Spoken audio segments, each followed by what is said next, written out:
मानवता को झकझोर देने वाली एक बेहद शर्मनाक घटना रेवाड़ी जिले से सामने आई है। शहर थाना क्षेत्र के अंतर्गत एक मोहल्ले में 10 माह की मासूम बच्ची के साथ दरिंदगी किए जाने का मामला प्रकाश में आया है।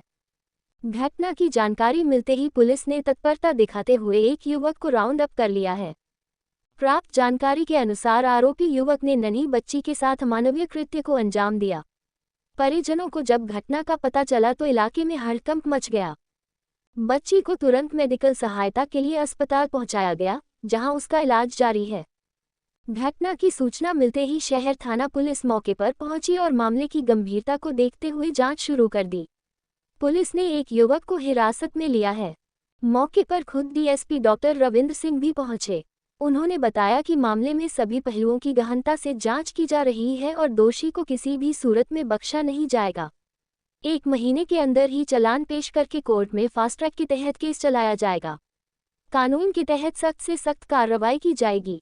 निजता के अधिकार और कानूनी प्रावधानों के चलते पीड़ित बच्ची की पहचान, नाम और संबंधित गांव का विवरण सार्वजनिक नहीं किया गया है। ये घटना समाज के लिए एक गंभीर चेतावनी है, जहां मासूमियत भी सुरक्षित नहीं। अपने स्तर पर ऐसे अपराधों के खिलाफ सख्त कदम उठाने की आवश्यकता है, ताकि भविष्य में कोई भी मासूम ऐसी दरिंदगी का शिकार न बने। एक 10 माह की बच्ची थी, जो कि हमें पता चला मोबाइल नीचे करिए, कल रहने वाली है। मोबाइल नीचे करिए।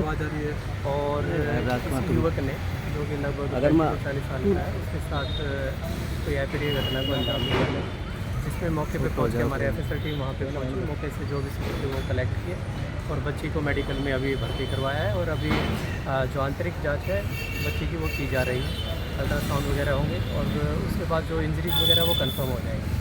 लेकिन जो मुख्य आरोपी था इसमें, वो हमने राउंड अप कर दिया, उससे पूछताछ अभी जारी है और डिटेल में पूछताछ करके जो भी आगे के तथ्य आएंगे वो आपको शेयर किया। हालत किस तरह की बताई जा रही है? अभी तो स्टेबल बताया जा रहा है डॉक्टर के द्वारा, लेकिन अभी अल्ट्रासाउंड बाकी है। अल्ट्रासाउंड के बाद ही हम आपको बता पाएंगे। रेफर करने की बात कही गई है। देखिएगा, वो डॉक्टर का अपना डिस्क्रिप्शन है, वो जैसे कहेंगे वैसे। सर आरोपी कौन है, कहाँ का है? मुख्यतः जो आरोपी है वो यूपी का रहने वाला है और लेबर का काम करता है। इसी गुड़िया के जो पेरेंट्स थे जहाँ पे रह रहे थे, वो उसके पड़ोस में ही रहता था घर पे, और कई बार खिलाने के लिए आता था। आज भी सुबह लगभग 8 बजे के बाद इसको 8 बजे के करीब इसको खिलाने के लिए आया था। और खेल में जो अल्टीमेटली इस घटना को अंजाम दिया है, हमें भी थोड़ा सा ये है कि कहीं ना कहीं इसने पहले भी किसी और के साथ ऐसी चीज़ें ना की हुई।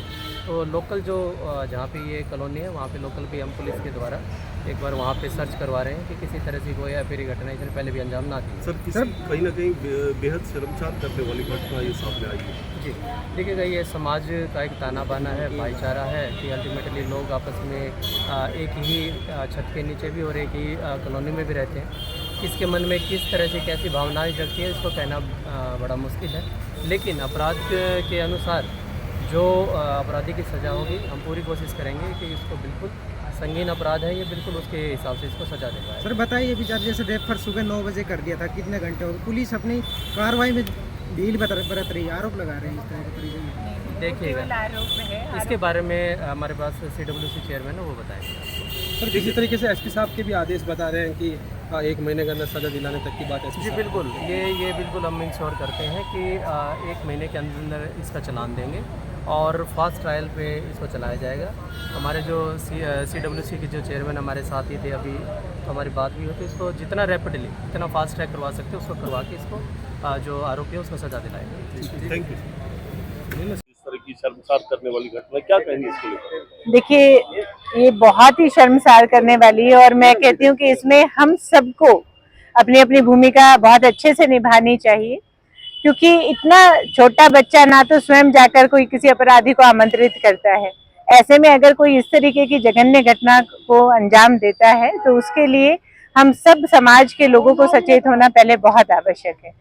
और ऐसी घटनाएं अगर CWC के पास आती है तो हम पूर्णतया सचेत होकर टाइमली उस चीज़ पर एक्शन लेते हैं। हमने बच्चे की अभी मेडिकल करा दी है, बच्चे की जांच चल रही है, कुछ सैंपल्स लिए गए हैं, बच्चे के खाने पीने की व्यवस्था भी की गई है। माता पिता को भी हमने कुछ कंपनसेशन दिया है, कुछ कैश उनको दे रहे हैं और कुछ बाद में भी दिया जाएगा। जैसी मेडिकल उसकी हालत रहेगी उसके हिसाब से बच्चे की पूरी सेफ्टी के लिए, उसके लाइफ की सिक्योरिटी के लिए गायनोलॉजिस्ट भी बुलाई गई है, पीडिया के भी डॉक्टर्स हमने बुला लिए हैं। तो जो भी हो पाएगा, जो बेस्ट ट्रीटमेंट बच्ची के लिए होगा, उसके लिए सीएमओ सर से हमने बात कर ली है। उनकी पूरी टीम इसकी पूरी देख रेख में सारा काम चल रहा है। बताया जा रहा है, क्या बात कर रहे हैं, किस तरीके की सहानुभूति है कि कंपनसेशन दे रहे हैं आप? देखिए, पोस्को के केसेस में सरकार पूरी तरह से बच्चे के साथ में होती है। बच्चे का आगे से रख रखाव अच्छा हो, क्योंकि माता पिता एक मजदूर वर्ग से बिलोंग करते हैं और जैसा हमें उनकी आर्थिक स्थिति का पता चला कि उनके पास अभी खाने पीने के लिए या कुछ थोड़ा बहुत भी पैसा नहीं है, तो उनको हमने कुछ कैश भी दिया है सीडब्ल्यूसी ने, और बाकी भी हम उनको आगे मदद करेंगे। जो भी रहेगी खाने पीने का, मेडिकल ट्रीटमेंट, बाद में बच्चे के स्वस्थ होने तक का सारा खर्चा सीडब्ल्यूसी। मैडम, इस तरह की घटनाएं दोबारा ना हो, समाज के लिए क्या कुछ संदेश? अवश्य इस तरीके के लिए घटना ना हो तो सबसे पहले हम सभी नागरिकों को इसमें मैं कहूंगी कि सचेत रहना चाहिए कि हमारे आसपास किस मानसिकता के लोग रहते हैं, क्योंकि कानून जब तक पूरा कार्य नहीं कर पाता, जब तक हम ये नहीं देख पाते कि वातावरण तभी बदलेगा जब लोगों की मानसिकता बदलेगी। और इसके लिए हम सिफारिश करती है सीडब्ल्यूसी की ऐसे जघन्य अपराधियों को सख्त से सख्त कानूनी कार्रवाई उनके खिलाफ की जाए, और बच्चों के हित के लिए सीडब्ल्यूसी सदा साथ रहेगी। डीसीपीओ मैम भी हमारे साथ हैं। पुलिस ने पहले भी ऐसे कई केसेस में जब हमें कोई भी खबर हमें मिलती है तो हम तुरंत जाकर बच्चे को रेस्क्यू कराते हैं, मेडिकल उसकी जांच कराते हैं, और जो हमसे बेस्ट हो पाता है बच्चे के इंटरेस्ट में, बच्चे के हित को देखते हुए सर्वोत्तम सीडब्ल्यूसी